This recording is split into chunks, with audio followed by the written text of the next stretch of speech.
ঘূর্ণিঝড় রিমালের আরো তথ্য জানাতে আমাদের সহকর্মীরা যুক্ত হচ্ছেন খুলনা এবং সাতক্ষীরা থেকে। খুলনা থেকে যুক্ত হয়েছেন সহকর্মী আমিরুল ইসলাম এবং সাতক্ষীরা থেকে যুক্ত হচ্ছেন সহকর্মী বেলাল হোসেন।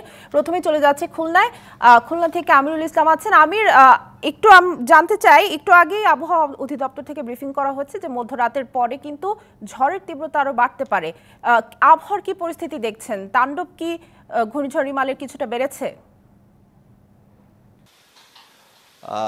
তাণ্ডব বেড়েছে এটা তো বলার অপেক্ষায় রাখে না, কারণ সন্ধ্যার থেকে যে প্রকৃতি যে বিরূপ আচরণ করছে ক্রমান্বয়ে বাড়তে শুরু করেছে এবং ঝোড়ো বাতাসের সঙ্গে যে মুষলধারে বৃষ্টির দেখা মিলেছে এবং সেই সঙ্গে বৃষ্টির পরিমাণও বেড়েছে, বাতাসের তীব্রতা বেড়েছে। আমরা কথা বলবো এখানে আশ্রয় কেন্দ্রে যারা রয়েছে তাদের সঙ্গে কথা বলবো। আসলে এই যে আশ্রয় কেন্দ্রে আছেন আপনারা, কিন্তু আপনাদের কোনো দুশ্চিন্তা হচ্ছে নাকি? দুশ্চিন্তা তো অবশ্যই হচ্ছে। এই যে প্রচুর বৃষ্টি হচ্ছে, প্রচুর ঝড় হচ্ছে, আমাদের ভেড়িবাঁধ তো খুবই নর্মাল, যে কোনো মুহূর্তে মনে করেন ভেড়িবাঁধ ভেঙে প্লাবিত হতে পারে এলাকা।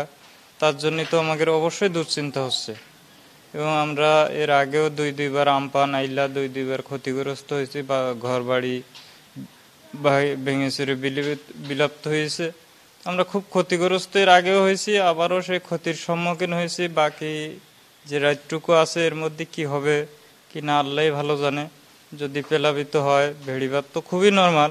এই যে আপনার এই পাশে হরিণখোলা আছে, ওখানে ভেড়িবাঁধ খুবই নর্মাল। যদি প্লাবিত হয় আমরা সবাই খুবই ক্ষতিগ্রস্ত হব। ধন্যবাদ আপনাকে। আশ্রয় কেন্দ্রের পরিবেশ কেমন দেখছেন? বিশেষ করে আশ্রয় এই জায়গায় আসেন, কেমন লাগছে? মোটামুটি ভালো। কেমন ভালো একটু বলবেন?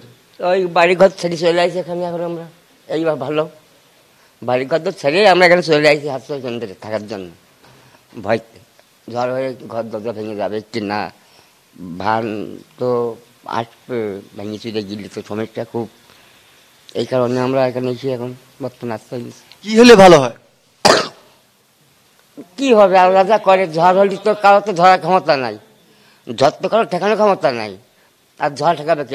বেড়িবাঁধ দিলে ভালো হয় সবচাইতে, বা বেড়িবাঁধ দিলে ভালো হবে সবচাইতে। ধন্যবাদ আপনাকে। এবং যেমনটি বলছে, বিশেষ করে আশ্রয় কেন্দ্রে যারা আছেন তাদের কিন্তু একটাই দাবি, প্রাণের দাবি, সেটা হচ্ছে কি যে টেকসই মজবুত বেড়িবাঁধ, যার মধ্য দিয়ে উপকূলবাসী সুরক্ষা পাবে।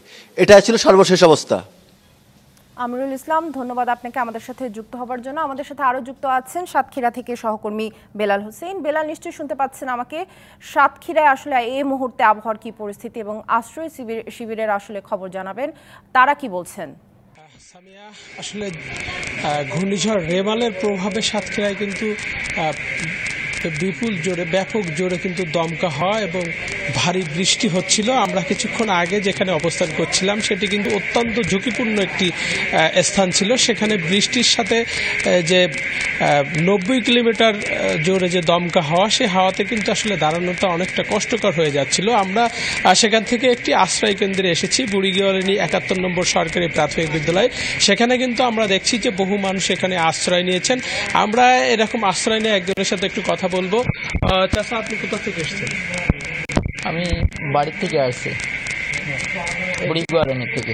এই ঝড়ের যে পূর্বাভাস এখন পাচ্ছেন, আগে কি পেতেন? হ্যাঁ, এর অনেক আগে পাতাম, বা এখন ব্যাপক একটা পরিবেশটা কেমন দেখছেন? পরিবেশ এখনো তো কিছু বোঝা যাচ্ছে না, আল্লাহ ভরসা। এখন কি হবে? আশ্রয় কেন্দ্রের পরিবেশ কেমন? আশ্রয় কেন্দ্রের পরিবেশটা ভালো পাচ্ছে। আপনি কোথা থেকে এসেছেন? আমি বাড়ি এখানে।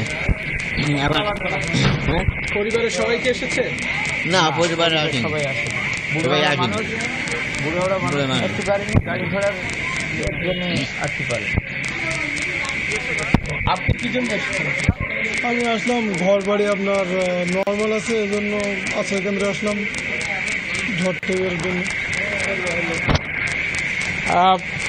আসলে এখানে আমরা দেখতে পাচ্ছি যে আসলে যে আশ্রয় কেন্দ্রে কিন্তু ওই যে জায়গা সংকুলন না হয়, কিন্তু মানুষ অনেকে বসে আছেন, বসে সময় পার করছেন, কেউ বা শুয়েছেন। আসলে যে জায়গার যে সংকট, এছাড়াও আরও কয়েকটি রুম রয়েছে, সেখানেও কিন্তু এভাবে আশ্রয় কেন্দ্রে আসা যে মানুষগুলো তারা কিন্তু আশ্রয় নিয়েছেন, বাড়িঘর ফেলে কিন্তু তারা এখানে এসেছেন।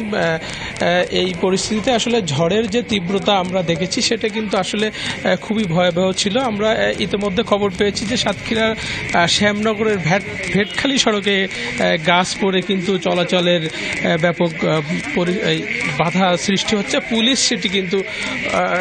পুলিশ সেটা দ্রুত সরানোর চেষ্টা করছে এবং আশ্রয় কেন্দ্রে আসলে যে মানুষগুলো রয়েছেন তাদের মধ্যে একটা উদ্বেগ কাজ করছে যে মধ্যরাতে আবার আঘাত আনতে পারে এই ধরনের। তো এই ছিল সাতক্ষীরা থেকে ঘূর্ণিঝড় রেমালের সর্বশেষ। বেলাল হোসেন, ধন্যবাদ আমাদের সাথে যুক্ত হবার জন্য। পটুয়াখালী থেকে যুক্ত হয়েছেন মহিবুল্লাহ চৌধুরী। মহিবুল্লাহ, নিশ্চয়ই শুনতে পাচ্ছেন আমাকে। পটুয়াখালীতে এখন আসলে আশ্রয় শিবিরে কি পরিমাণ মানুষ অবস্থান নিয়েছেন, বিস্তারিত জানাবেন সেখানকার পরিস্থিতি।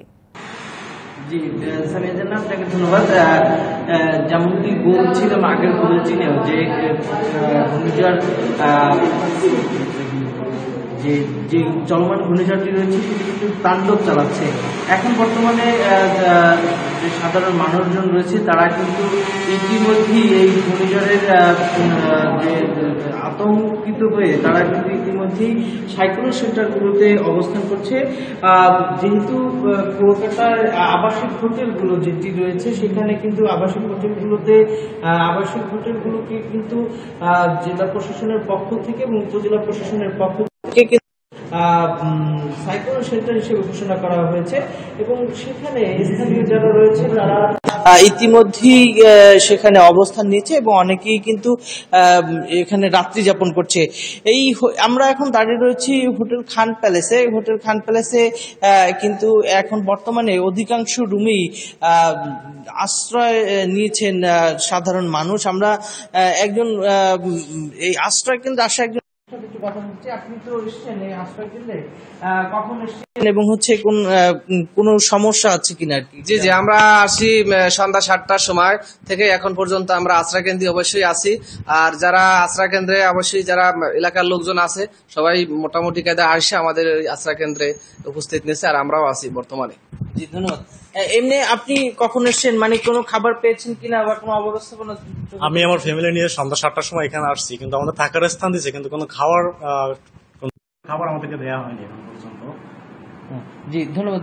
যেমনটি শুনছিলেন অনেকেই কিন্তু বলছে যে খাবার পেয়েছে, অনেকে কিন্তু বলছে খাবার পায়নি। আমরা আর অপর আরেকজনের সাথে কথা বলছি। আপনি একটু জানাবেন যে কখন এসছেন, আপনার কে কে আসছে সাথে এবং হচ্ছে কোনো খাবার দাবার পেয়েছেন কিনা, কোনো অবস্থা কোনো চোখে পড়েছে কিনা? আমি আসলে সন্ধ্যার নাগাদ আগেই চলে এসেছি আমার পরিবার নিয়ে এবং আমি আছি এখন বর্তমানে কুয়াকাটা একটা আবাসিক হোটেলে।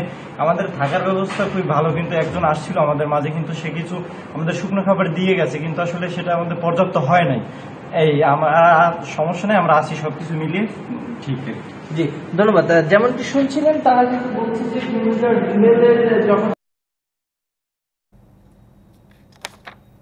মহিবুল্লাহ চৌধুরী, ধন্যবাদ আপনাকে আমাদের সাথে যুক্ত হবার জন্য।